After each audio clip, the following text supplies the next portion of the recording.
Hey, what is going on, guys? My name is Nate. Welcome back to my channel.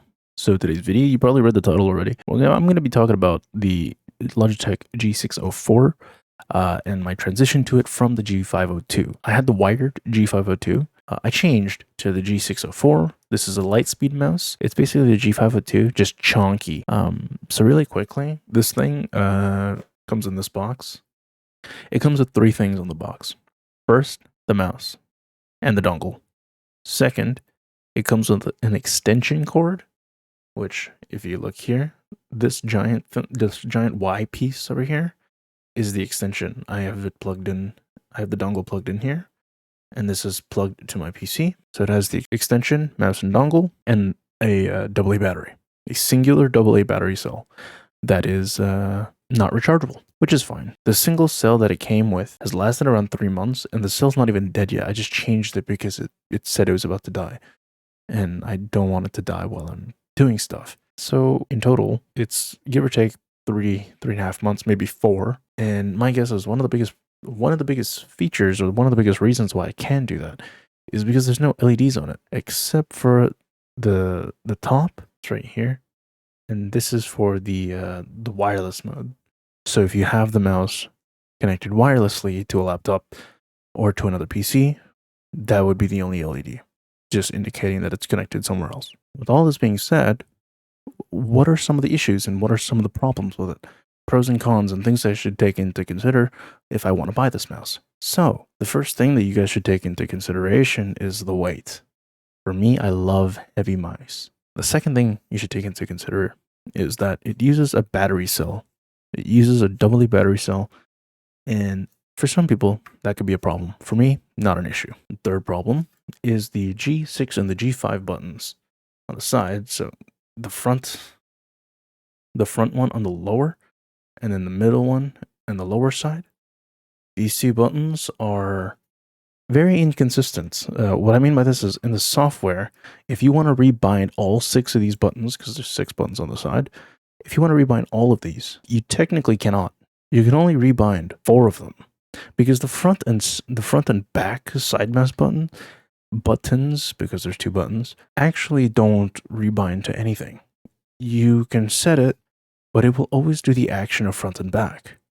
So let's say you had the front one to Control V or a Control C, and then the front Control C and the back Control V. So it's copy and paste, right? The reality is that's going to activate Control C and Control V, yes, but it will also activate the action of going front and back, which if you're on a Google page, you would know would just bring you to the previous page or bring you to the next page, which is not fun. I don't know. It's one of those things that this mouse just has a problem with, and I don't know why. It's actually a known issue with this mouse. But if you're like me and you really don't care and you need to use these front and back buttons anyways, and you don't plan to rebind them, this is good. This is a good mouse for you. So we got the weight, we got the cell, and we got the front and back. The next thing that you got to think about is the double clicking. Some people with Logitech mice always have a double clicking issue. Me with my G502, I never experienced a double clicking issue. This one I have experienced a double clicking issue, but it's usually because I'm pressing the button wrong. See, when you have a mouse, I'm sure none of you know this, but you're supposed to click in the middle. My hands are pretty big, as you can tell. This is my index. This is my index. My ability to click the middle is kind of weird because my finger is the middle. Like it is. So any shift I make will accidentally just click it at a weird angle, which will then produce the double clicking issue on this mouse, at least. Now I know for some people it's not the actual button, it's the switch inside. For me, it's just the outer button that I keep clicking just off axis a little bit, and then it does a double click. The next thing is, well, there's no lights on it. If you like lights on your mouse, or your mice, if you have multiple, this is not good for you. Or you probably wouldn't like this, because this mouse is all about features and ease of access for buttons and stuff like that. Not lights. It's not supposed to look like a glow stick on your desk. It's just supposed to be a thing that you hold, that you press buttons with. If that bothers you, This is another reason to not get this mouse. So I'm going to move on from why you shouldn't get this mouse to why you should get this mouse. So first, this mouse is freaking solid. Like, it is heavy. It feels like you can't crush it. Or at least the way I hold it, which is like this. I use my mouse like this now. I used to use it like this.